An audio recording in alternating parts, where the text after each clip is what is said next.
This is just a quick update for the end of the Season 10 GT3 League that we ran on Thursday. So now that all the standings are finished and the points are awarded, we can go through the finishing order for the various classes. So in the overall teams championship, one of our teams, Phoenix Red, with Josh Taylor, Stuart Rice, myself and Paul Matthey, finished 5th, which means we get a nice personalised trophy. That's the last the trophy positions. We were only 6 points behind the Vulcan Fasteners by Glasstech Racing Team in 4th. We just missed out purely because there was excellent results from Matt Hoyland and Nick Stubb in the Vulcan Fasteners car, so they got a little bit ahead of us. I did have a few sort of missing points through the season, bad results, etc. But we could say that's the same for everybody. So really good run for us in the 5th position. Good results from Josh and Stuart in qualifying. This is Paul's first season in league racing, so he's come on a lot as well, and we'll start to see more from him over the next few weeks in season 11. So that was all good for us in the team. So that's been an excellent little prize for us at the end of the season. If we move on to the elite standings, that's been won outright by Sam Derbyshire. That was confirmed on the Thursday race, and sim coach Andrew Dawson, who's, when you watch some of these guys racing in the larger like Le Mans 24-hour races, etc., these guys are, phenomenally quick, but also hugely consistent. So it's a real challenge to get close to some of these guys. Obviously, there's a lot of Vulcan team drivers in there. Sam, Hayden, Lewis won the championship for Vulcan Gold a couple of weeks ago. And you've still also got some of the Vulcan Red drivers in there as well. So very, very tight at the top, very close all the way to the end. And these guys are phenomenally quick. So when you see that we've got Josh down in 12th place and he's 50 points behind Josh Benson, well, if you've ever raced against Josh Benson, you know how fast he is, and that's an excellent result as well for Josh Taylor in our Phoenix Red team. Really difficult to get high scoring points out of this class, so that just goes to show just how well he's done there to stay on the back end of that table. Doesn't quite get a trophy for 12th, the trophy's only went down to 10th, but still an excellent job for Josh this season. And at the Premier, we just missed out on a result there for Toby at Suzuka. The championship was won by Scott Kostrich in the GPX SimSport Vertex team. Scott was on holiday at the time, and Toby got in a little bit of contact early in the race. Wasn't able to get the places back up high enough. So although he finished 10th, he needed to finish 2nd or 1st. With Scott not taking part, he needed to finish basically in the top 2 to secure enough points. Pretty close all the way to the end, but really good result for us is there. So we had Toby in Phoenix Blue. He finished in 2nd place, so it's a nice trophy for him. I finished in 3rd with a 5th place at Suzuka, and Graham Weavers finished in 8th, 424, but you can see how close the results are. So 7th, 8th and 9th literally separated by only 10 points over 10 races, so really tight. I was only 10 points behind Toby, but he was much faster at the start of the season and much more consistent.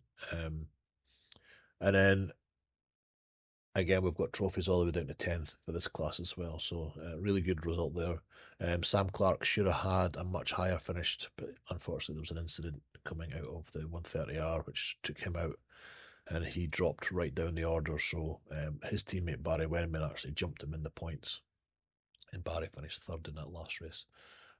All really good results.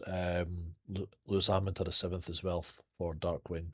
He finished 4th overall, so he's jumped a couple of the guys, and I don't think Luke Bailey took part in that race, so he wasn't able to capitalise on any of the misfortunes from Toby, Sam or others. Good result as well for Hussein. Hussein got a 9th overall. and he won the race. A little bit of contact with Graham, but I think those two had a discussion about that one, so brush that one off until next season.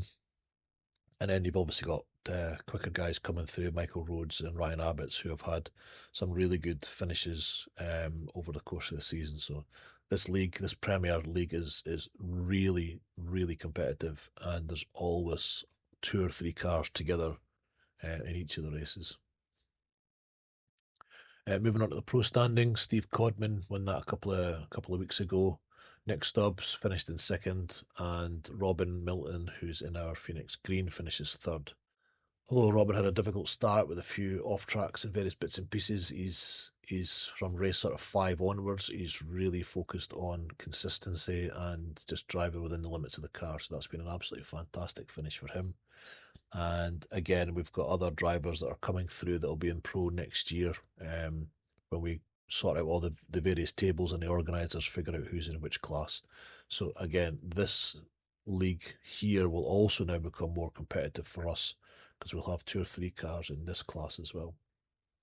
Some of our other pro drivers, so we've got Jason Hodgson, Tom Cordy and Klaas Vellen, who are in this pro class. They didn't have enough points to finish into the top 12, so we're off the bottom of this table. Various reasons, various factors, various circumstances.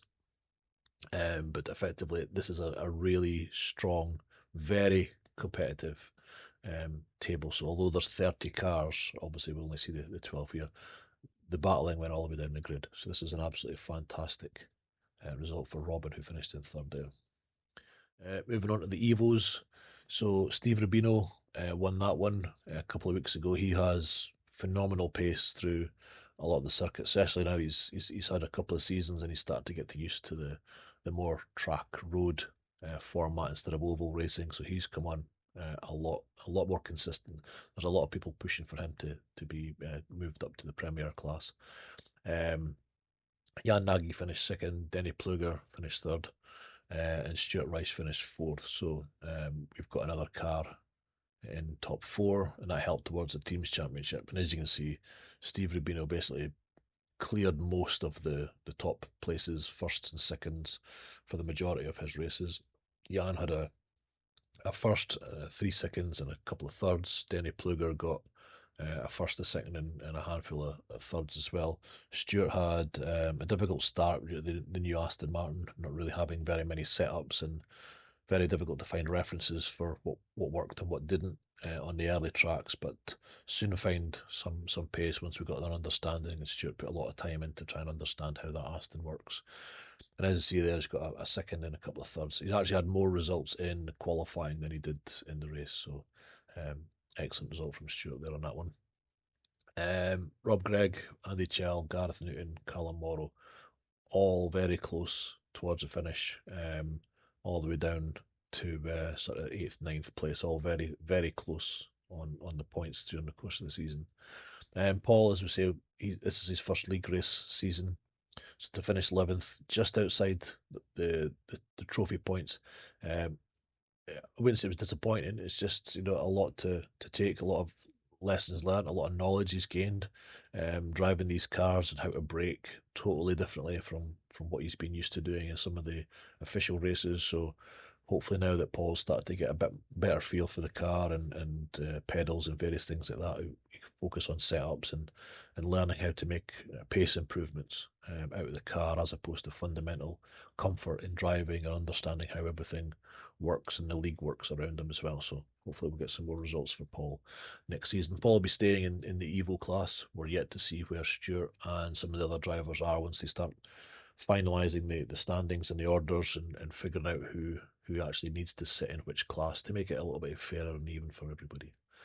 So that's it. It was just a quick update for the positions in the standings at the end of that. We've got our fun race coming up on Thursday evening. That'll be broadcast on the YouTube channel, so please have a look over at the Phoenix Racing YouTube channel.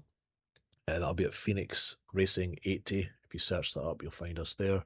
And as always, if you can give us a like, any comments, click the subscribe button, you'll get all the notification bells, etc. for any upcoming races. We have a 3-hour race scheduled for Mugello on Saturday. Looks like a lot of the drivers will be able to do the Saturday 7 p.m. Race. That'll run through to about 10:30 in the evening UK time. We also have the last couple of races for the America GT Challenge.